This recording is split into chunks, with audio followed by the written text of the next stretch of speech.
Rachel say goodbye to Annika and say enjoy your gold when you go off to college. Bailey Teets made it stand. There are your champs, folks. In a wild year where so many things were different, we end up with something that just seems so normal. Emmaus bringing home gold in 3A in field hockey. It has been our pleasure to bring you the 2020 field hockey playoffs in the state of Pennsylvania in PIAA. For everyone at PCN, Corey Clark, our producer, the great camera and technician, men. For Vicki Sutton, I am Daryl Dobis. Congratulations, Wyoming Seminary, Palmyra, and Emmaus. You are champions for 2020. This is Daryl Dobis saying good night, everyone. You've been watching State Final Action on PCN.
Watch PCN's coverage of Pennsylvania politics and policy, history and culture, sports, and more with the PCN app. Stream live events and video on demand in HD from your favorite device. Go to PCNTV.com to start streaming today.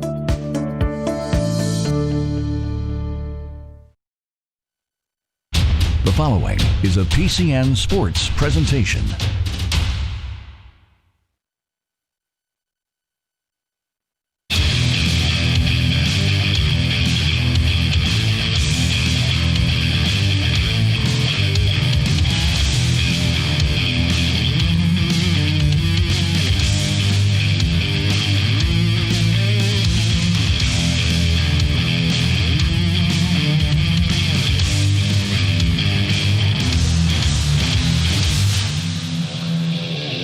This afternoon from Hershey Park Stadium, PCN presents the PIAA 3A Football Championship. This afternoon's matchup, a battle of unbeatens. It's the 9-0 Wyomissing Spartans and the 11-0 Warriors of Central Valley High School. Good afternoon, everyone, and welcome. Our coverage of the PIAA Football Championships continues here on PCN alongside Steve Degler. My name is Bob McCool in a matchup of two teams who have been 1-2 in 3A all season long. And it's been a season that's had more left turns than the Daytona 500, but we are here for these state championships, and Central Valley and Wyomissing get a chance to prove what they have been proving week in and week out. They're just better than everybody else right now in 3A. They really are, Bob, and the numbers bear that out. When you look at what they've done all season long, they've combined for 20 victories. They have all been mercy rule wins, so they have really gotten to Hershey easier than most teams do over the course of a season. The real key is to see which one can finish the unbeaten season and take home the trophy this year. That's what it's all on the line this afternoon. Wyomissing, they have been doing what they do in Wyomissing for a long time.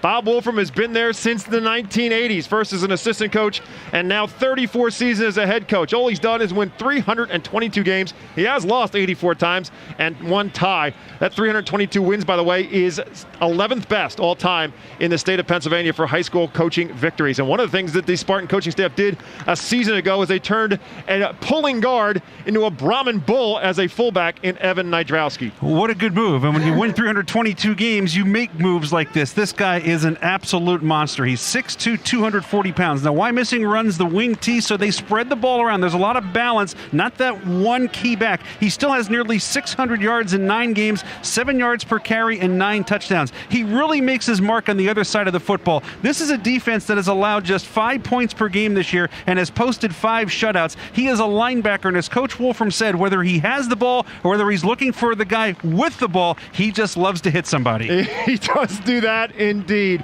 On the opposite side is Central Valley. Mark Lyons has been there since the inception of the school. It was a merger of Monaca and Center High School in 2010, and Mark Lyons has been the head coach for the Warriors ever since the start. 11 seasons, he's won 109 and 29.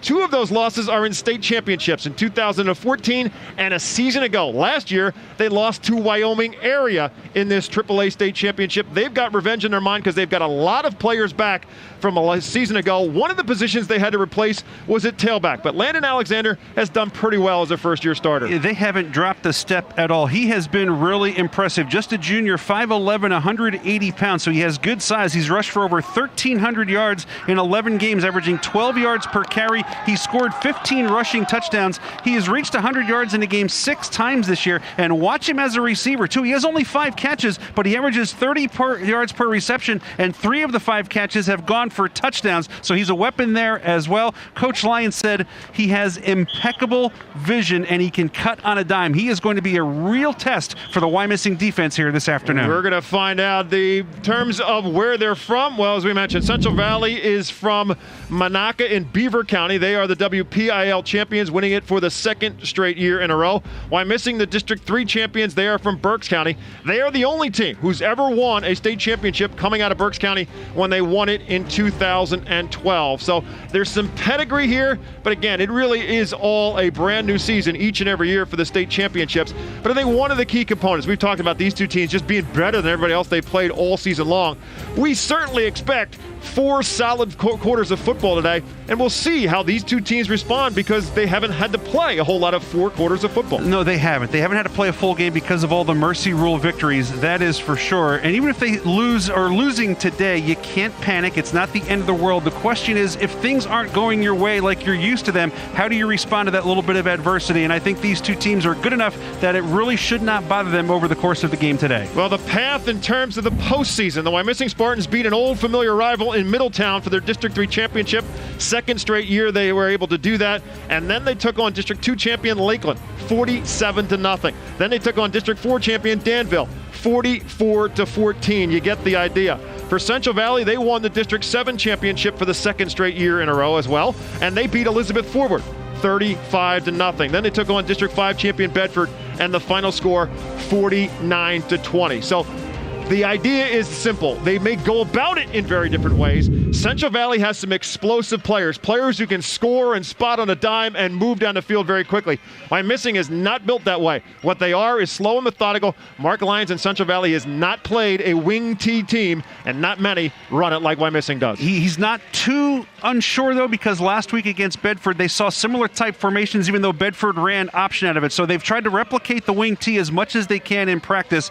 That's one thing. Wyomissing runs it as well as anybody. The misdirection, the inside reverses, the balance they have with multiple guys that can hurt you. And if Wyomissing does need to throw the football, they can do that. It's not a one-dimensional team. The key for me today, Bob, is which defenses can make a play throughout the course of these 4 quarters. And when you look at the numbers, and statistics can be a great liar, and sometimes they can be just flat out true. They have scored a lot of points. Both are scoring close to 50 a game, and they are not giving up a whole lot of points, less than 10 points a game. It very well could come down to a turnover or field position, really making a difference in this football game. And can you get one stop somewhere along the line? If you're facing a 3rd and 3 defensively and you're up by a touchdown, can you get the stop and get the ball back and give your team a better chance to win? So as much as we talk about the offenses, and rightly so because the numbers are fantastic, it may just be the other side of the ball that determines who gets the gold trophy here today. You mentioned the quarterback situation, and I think the quarterback situation in this game is fascinating. You don't win good football games and big football games without a good quarterback. Zach Zeckman is a coach's kid. He's been around this game his whole life. Amir Dudley, the quarterback for Central Valley, he's going to Harvard. So I'm going to go out on a limb and assume that he's a pretty smart kid too. Two smart kids.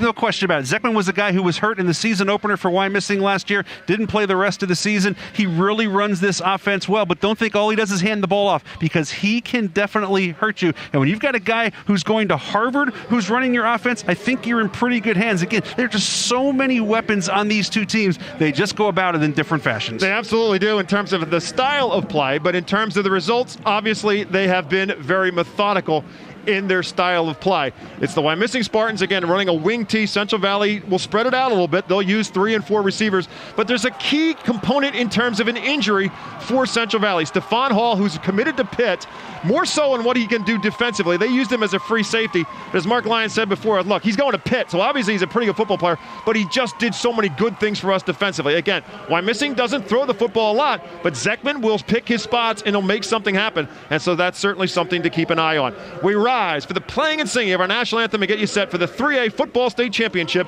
between Wyomissing and Central Valley. Members of the Armed Forces with the playing of the Star Spangled Banner.